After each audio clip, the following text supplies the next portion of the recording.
Hey guys, okay, so I am officially back in Sydney. Um, at this point, I think that I've finished my treatments, but we'll see. Um, okay, so I'm going to talk about treatment number 4 today. Now, treatment number 4 was pretty much the same as all the other ones, apart from the dysplasia appearing quite uh, extensive. But like I said in another post, it doesn't necessarily mean that all of the white area is dysplasia, because if you are treating it aggressively, there could be areas where it's just a little bit more irritated than usual. So it might come up as dysplasia, but it probably isn't. Um, the best time to see the dysplasia is probably the first treatment. That's definitely the best time that you can see it. This is only for people if they're doing it aggressively, which means, I don't know, let's say at least once a week or twice a week. Um, so yeah, the first time that you do the Escharotic treatments, and when it's highlighted for the first time, that's your that's your abnormal cells pretty much. So I remember feeling really discouraged and anxious, because to me it didn't seem like it was going anywhere. It just seemed like it was becoming worse and worse and worse.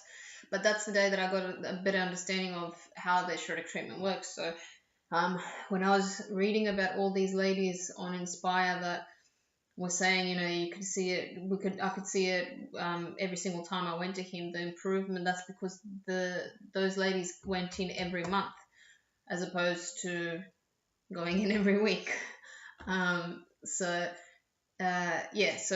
in terms of the fourth treatment, again, there was a little bit of relief, but a little bit of anxiety. And, I was speaking to a lot of ladies on Inspire as well, and everyone pretty much had really, really good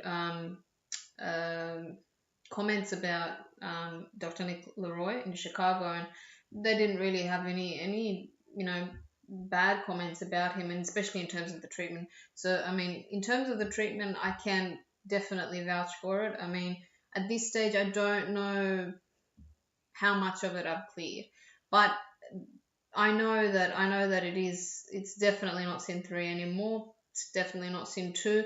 Whether it's sin 1 or ASCUS, um, we'll see. I don't know. But it's just pretty much disappeared. A large portion of the dysplasia has definitely disappeared. So yeah, treatment number 4. That's pretty much it for treatment number 4.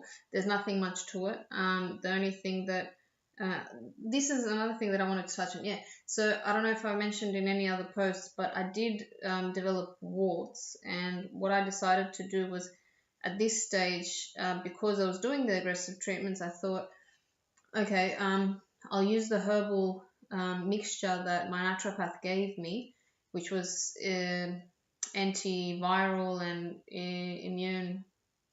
immune stimulator. Anyways, so it has a bunch of things in it. So for those of you guys who are into the natural methods of healing, it has a mushroom mix, clove, very, very important, pretty much heals everything. Uh, it has propolis, echinacea, um, ashwagandha. So there's a lot of things in there, like everything, things that are anti-cancerous but also antiviral as well. Now, a lot of these things mix and match. I mean, they cross over. They could be antiviral, but they're probably antibacterial as well. Like, for example, oil of oregano, that pretty much covers everything: antifungal, antibacterial, antiviral, anti everything, pretty much. But it is horrible to take. Oh my god.